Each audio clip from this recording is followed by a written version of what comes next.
perigo das igrejas franquias. O que Jesus disse no Evangelho de Mateus capítulo 24 e versículo 11: Levantar-se-ão falsos profetas e enganarão a muitos. Você já percebeu que hoje muitas igrejas se parecem mais com empresas do que com o corpo de Cristo? Já sentiu que alguns púlpitos se transformaram em palcos de marketing religioso? Segundo dados recentes, estima-se que mais de 80% das igrejas abertas nos últimos 5 anos no Brasil seguem modelos padronizados de gestão, estrutura e pregação, como se fossem filiais de um mesmo negócio. Isso é fé ou franquia? Mas agora eu te pergunto: e se o maior inimigo da verdadeira fé cristã não estivesse fora, mas dentro? E se os novos apóstolos não estivessem sendo levantados por Deus, mas pelo algoritmo? E se Mateus 24:11 estivesse se cumprindo diante dos nossos olhos e a gente estivesse aplaudindo? Se você acha que isso é exagero, continue aqui. Você vai entender por que tantos estão sendo enganados por profetas de palco e o que isso revela sobre o nosso tempo. Esse canal nasceu para ser uma luz nesse labirinto. Não somos patrocinados por nenhum sistema.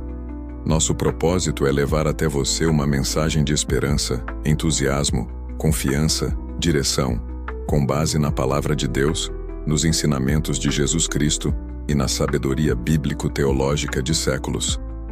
Se esse conteúdo já tocou seu coração, inscreva-se agora no canal. Compartilhe esse vídeo com alguém que você ama. Comente aqui embaixo: eu não sou uma mercadoria, sou um templo do Espírito Santo. Você pode ser o remédio que Deus usará na vida de alguém hoje. Faça a sua parte. Agora, no capítulo 24 de Mateus, Jesus não fala com enigmas. Ele não suaviza suas palavras. Vivemos a era das igrejas franquias.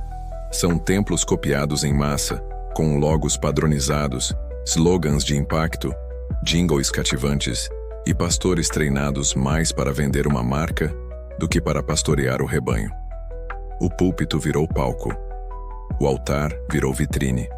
E a cruz, em muitos casos, foi substituída pelo símbolo do cifrão. Mas o problema não é a modernização da estrutura, nem o uso estratégico da comunicação. O problema é quando a missão da igreja deixa de ser glorificar a Cristo e passa a ser escalar o mercado. A busca não é mais por almas, mas por números. Não se fala mais de arrependimento, mas de desbloqueio de potencial. Não se prega mais sobre a cruz, mas sobre conquistas. Em vez de evangelho, se entrega entretenimento com gosto de autoajuda.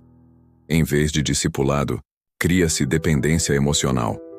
Agostinho de Hipona, no século IV, já dizia que as pessoas amam mais os presentes de Deus do que o próprio Deus. Confissões, livro 6. Em outras palavras, o coração humano tende a se desviar quando a fé se torna um instrumento para alcançar bênçãos, e não um caminho para adorar o doador. O que dizer então do que vemos hoje? Observe as redes sociais. Perceba quantos líderes espirituais surgem todos os dias, prometendo resultados rápidos, milagres programados e revelações sob demanda. É o fast food da fé. E como toda comida rápida, pode matar a longo prazo. E por que isso importa? Porque o rebanho está sendo ferido. Muitos entram nesses templos com sede de Deus e saem mais vazios do que entraram. Outros são explorados financeiramente em campanhas, que mais parecem loterias divinas. E há os que, ao perceberem o engano, se afastam de vez de qualquer expressão de fé, traumatizados, frustrados, sem conseguir distinguir a verdade da performance. A teologia da prosperidade, que muitas dessas igrejas pregam como se fosse evangelho, não é nova. Já nos tempos de Lutero, no século XVI, a venda de indulgências, promessas de salvação em troca de dinheiro, era prática comum. E foi contra isso que Lutero se levantou. A reforma protestante nasceu em grande parte como uma resposta à comercialização da fé. E, no entanto, aqui estamos, séculos depois, e parece que voltamos ao mesmo ponto. Não é à toa que teólogos como Hernandes Dias Lopes vêm alertando que a igreja que substitui a pregação da cruz pelo show da performance está se divorciando da essência do evangelho conforme está escrito no seu livro Pregação Bíblica 2010. E Augustus Nicodemos completa: a fidelidade à palavra sempre custará caro, mas a infidelidade custará a eternidade, como está descrito no seu livro. O que estão fazendo com a Igreja 2020? O problema é profundo. Não se trata apenas de má administração ou erro de visão. Trata-se de uma distorção do chamado, uma usurpação do ministério, uma inversão do altar. Como bem coloca John Stott, onde não há ensino sadio da palavra, o povo perece de fome espiritual. Stott, A Verdade do Evangelho, 1999. Essa fome tem levado muitos para a mesa errada, e o que deveria ser alimento virou veneno. E isso está acontecendo nas capitais, nos interiores, nas igrejas grandes e pequenas, às vezes de forma escancarada, outras vezes disfarçada em um discurso sofisticado.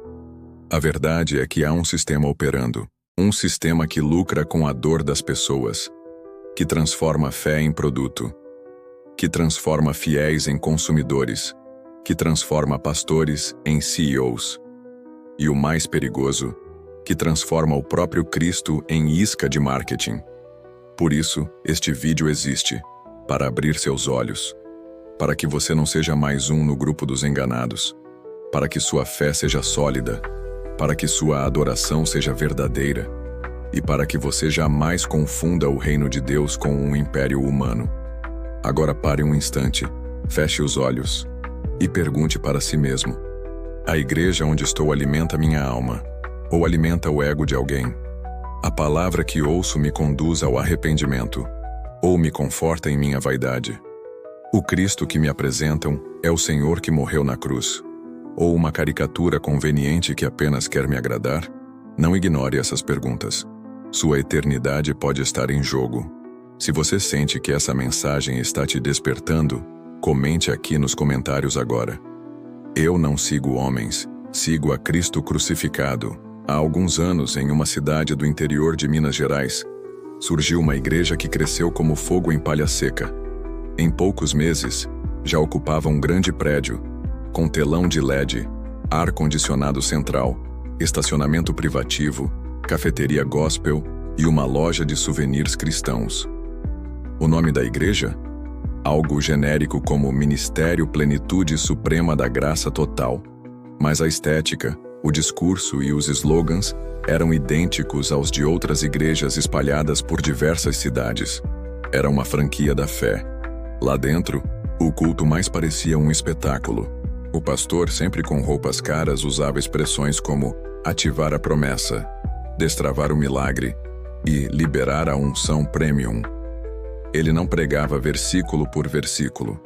Ele vendia chaves proféticas, cada uma delas com um preço simbólico, mas alto.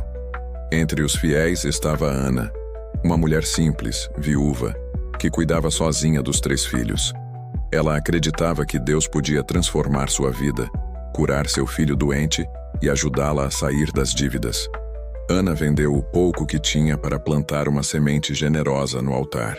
O pastor prometeu que em 7 dias a colheita viria. Passaram-se 7, depois 14, depois 30. O filho não foi curado. A dívida aumentou. A fé desmoronou. Desesperada, Ana procurou o pastor. Ele respondeu com frieza: talvez você não teve fé suficiente. Ela saiu dali com vergonha. Sentia-se culpada por não ter comprado o óleo especial ou participado da campanha dos milagres extraordinários. Meses depois, a igreja fechou as portas. O pastor foi para outro estado abrir outra filial. Ana? Ela passou anos sem pisar em uma igreja, até que um amigo a convidou para um estudo bíblico. Lá, ela ouviu pela primeira vez uma mensagem diferente: que Deus não é um vendedor de bênçãos, mas um pai amoroso. Que Cristo morreu por ela, e não por sua oferta. Que o Evangelho é graça, não barganha. E ali, sentada em uma sala simples com cadeiras de plástico, Bíblia aberta em Romanos 5:8, Ana voltou a crer. Voltou a chorar. Voltou a viver. Não porque alguém a prometeu um milagre, mas porque finalmente ela conheceu o Cristo verdadeiro. Se essa história tocou você, comente aqui. Eu não aceito falsos evangelhos. Quero a verdade que liberta. A solução para o problema das igrejas franquias não está em atacar pessoas ou instituições, mas em discernir com maturidade o espírito dos nossos tempos e voltar às raízes do evangelho. Não precisamos de mais. Precisamos ser como os bereanos em Atos 17:11, que examinavam diariamente as Escrituras para ver se o que ouviam era realmente verdade. Segundo, é preciso desconstruir a idolatria da performance religiosa. O Evangelho não é um show, não é uma produção de palco, não é uma grife de pastores. Como disse João Batista, é necessário que ele cresça e eu diminua, como está descrito em João 3,30. Qualquer ministério onde o líder aparece mais do que Cristo está fora do caminho. Terceiro, é essencial buscar igrejas saudáveis, mesmo que não sejam impressionantes aos olhos humanos. Muitas vezes, o verdadeiro alimento espiritual está onde não há holofotes. Agostinho de Hipona escreveu que o que brilha demais pode cegar. A luz verdadeira de Cristo, porém, aquece, guia e cura. Escolha uma comunidade centrada na Bíblia, comprometida com a verdade, com líderes acessíveis, vida de oração e discipulado genuíno. Quarto, precisamos ensinar e advertir uns aos outros com amor e firmeza. Isso é responsabilidade da igreja como corpo. Como escreveu o apóstolo Paulo a Timóteo, pregue a palavra, esteja preparado a tempo e fora de tempo, repreenda, corrija e exorte com toda a paciência e doutrina. 2 Timóteo 4:2. O silêncio diante do erro é cumplicidade. Por fim, é fundamental resgatar a simplicidade do Evangelho. A Boa Nova não precisa de aditivos. O Reino de Deus não precisa de slogans modernos. A cruz de Cristo não precisa de embalagens. Como dizia o teólogo A.W. Tozer, o que atrai as pessoas para aquilo que as salvou é a própria cruz, nua, poderosa e gloriosa. É hora de voltar a ela. Você pode começar agora. Comece questionando, estudando, orando. Não aceite um evangelho que massageia o ego, mas que não transforma o caráter. Não aceite líderes que pedem aplausos, mas não carregam a cruz. Se essa palavra despertou seu coração, comente aqui. Eu quero o Cristo da cruz, não o Cristo do palco. Se você chegou até aqui, é porque algo dentro de você clama por verdade. Talvez você esteja cansado da superficialidade, da encenação, do barulho vazio que muitas vezes ecoa dos púlpitos. Talvez você tenha sido ferido por líderes que usaram a Bíblia como arma e não como bálsamo. Talvez você se decepcionou com promessas não cumpridas, com campanhas que exploraram sua dor, com uma fé que parecia mais um comércio do que um caminho para Deus. Mas escute, a sua dor não é invisível para o Senhor. Jesus conhece cada lágrima que você derramou no silêncio do seu quarto, cada decepção que você guardou no peito, cada vez que quis desistir de tudo. E Ele está te chamando para algo maior. Não para um sistema religioso, não para uma igreja famosa, mas para Ele. Só Ele pode preencher o vazio. Só Ele pode curar a ferida. Só Ele pode te dar um propósito eterno. Você não precisa de performance. Você precisa de presença. Presença de Deus. O maior antídoto contra o engano dos falsos profetas é um relacionamento real com o verdadeiro pastor. Aquele que não pede dinheiro em troca de milagres, mas que deu sua própria vida para te salvar. Aquele que não promete palco, mas oferece cruz e, com ela, ressurreição. E é por isso que este canal existe, para ser uma voz profética em meio ao ruído, para lembrar que o Evangelho ainda é poder de Deus, que Jesus ainda transforma vidas, que a palavra ainda é lâmpada para os pés. Se essa mensagem falou com você, não fique calado. Comente aqui abaixo. Eu escolho a verdade mesmo que doa. Eu escolho Cristo, mesmo que seja difícil. E se você achou isso forte, espere até ver o que está acontecendo com as doutrinas modernas que estão corrompendo os ensinamentos de Jesus. Tem um vídeo aqui no canal que mostra isso com detalhes. Clique e assista agora, antes que tirem do ar. Agora é com você. Sim, você mesmo que chegou até aqui sentiu o coração acelerar. Talvez até se emocionou porque sabe se essa mensagem era para você. Talvez tenha lembrado de uma situação que viveu de uma igreja que te feriu, de um líder que te decepcionou ou de uma fase da sua vida em que você acreditava em promessas vazias e, no fundo, só queria encontrar a verdade. E você acabou de encontrar. Mas não pare por aqui. Este canal não é sobre polêmicas, é sobre despertar. É sobre trazer luz onde muitos só viram trevas. É sobre restaurar vidas que foram despedaçadas por sistemas que nunca deveriam ter sido chamados de igreja. Você pode ser parte disso. Você pode fazer essa mensagem ir mais longe. Então, se isso tocou sua alma, faça o seguinte agora.